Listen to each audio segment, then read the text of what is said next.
एक छोटा सा गांव था जहां एक पुराना और छोड़ दिया गया हवेली खड़ा था जिसे हर कोई टालता था।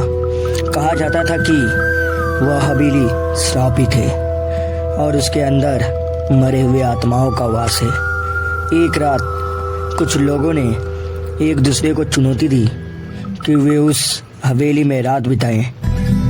मोबाइल की टॉर्च और साहस से लैस होकर वे अंदर घुस गए। हवा में धूल और सड़न की गंध घुली हुई थी। जब वे भयाव गलियारों में घूम रहे थे तो अजीब आवाजें गूंजने लगी। फुसफुसाहट, कदमों की आहट और कभी कभी खून जमा देने वाली चीखें।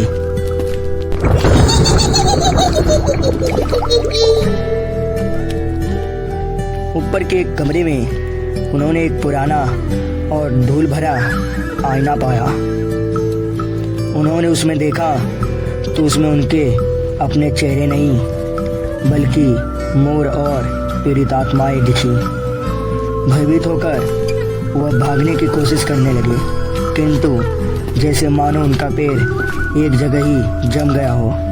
वो चाहे जितना भी तेज भाग ले, वह एक ही स्थान पर रहते थे। तभी एक भयानक आवाज और रोशनी के साथ वह तीनों गायब हो गए। गांव में खलबली मच गई थी। लोगों ने तरह तरह की बातें करनी शुरू कर दी थी कि किशोर, साहिल, मनीष तीनों कहीं भाग गए हैं, जबकि अन्य ने हवेली के सांप को दोष दिया। लेकिन हकीकत जानने की हिम्मत किसी में नहीं थी। हवेली के पास ही एक बूढ़ा आदमी रहता था जिसे लोग पागल मानते थे। कहते थे कि उसने वर्षों पहले हवेली के अंदर कुछ देखा था और तब से उसकी हालत ऐसी हो गई थी। एक दिन किशोर का ही जुड़वा भाई रमेश ने उस बुरे आदमी के पास जाने की सोची। उसे विश्वास था कि वह उसके भाई और दोस्तों को वापस लाने में मदद जरूर करेगा। वह उसके पास गया और मदद मांगी। उस बुरे आदमी ने उसे एक मंत्र दिया और कहा उस हवेली के दूसरे महले पर जाना और शीशे में देखकर इस मंत्र का उच्चारण करना। इससे वह हवेली श्राप से मुक्त हो जाएगी और वह सभी वापस आ जाएंगे। इतना सुनते ही रमेश ने कहा कि हम मंत्र का उच्चारण आपने क्यों नहीं किया।